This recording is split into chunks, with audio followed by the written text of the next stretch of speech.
Thank you, Shelby, and thank you to our great presenters. I love everything we've heard. I'm John Lee from Camas, and I'd like to piggyback off something Liz just said.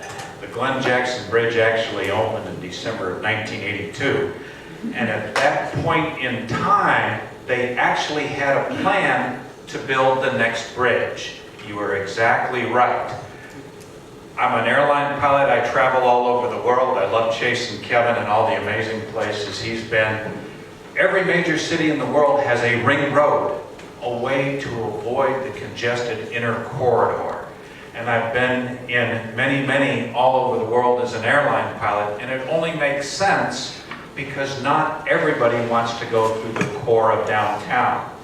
And in that plan, we had a ring road. We built the eastern half of the ring first, the I-205 corridor, but they already had plans for the western half that was going to connect northern Vancouver out to Hillsborough and then connect with I-5 down in the Tigard area.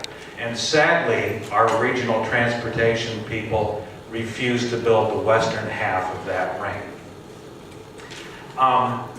Kevin, when you were here with Linda Fig 2 or 3 years ago at that great presentation, I remember you talked about the elephant in the room. And the elephant in the room for us on I-5 is the Rose Quarter. And sadly, until Oregon chooses to fix that, any money we spend on I-5 is going to deliver negligible results. And that ties into Brad Perkins. Thank you very much, Brad. You talked about the $450 million Oregon is proposing to spend on the Rose Quarter. And they are. A very simple question. In the plan currently on the table, how many new lanes of through traffic is Oregon going to add to Interstate 5 for the Rose Quarter? Unbelievably, the answer is 0. They're going to spend $450 million and not add any new capacity to Interstate 5 and the Rose Quarter. They're going to extend what they call auxiliary lanes, which are lanes to merge on and off of the freeway. But in the end, they will only have 2 through lanes going north and south. What are they going to spend the bulk of the money on? I've not been able to find a breakout, but they are going to build 2 lids across Interstate 5 from one side of Interstate 5 to the other. They're going to put bike paths, they're going to put busways, they're going to put little parks. Very nice things, but that's where the bulk of the money is going to go.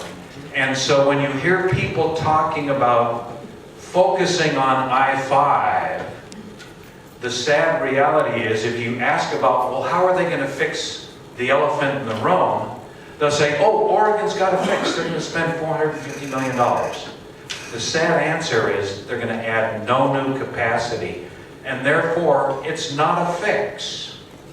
That 2-mile, 2-lane section of I-5 at the Rose Quarter has the highest accident rate of any section of road in Oregon. According to a 2012 City of Portland study, it has 3 times the accident rate of the Twilliger curves. Some of the studies that they talk about, so Rose Quarter 300%, Terwilliger curves 100%. Some of the studies they talk about in the 2012 City of Portland say they're going to reduce that accidents by 30 to 50%. Okay, if they cut 300% down to 150%, you still have the highest accident rate of any section of road in Oregon. I applaud any additions to safety, but you really need to fix the problem. So the easy answer is we need more ways to cross the Columbia River, more new transportation corridors for people to get where they're going. Thank you so very much. They're all neat, wonderful ideas.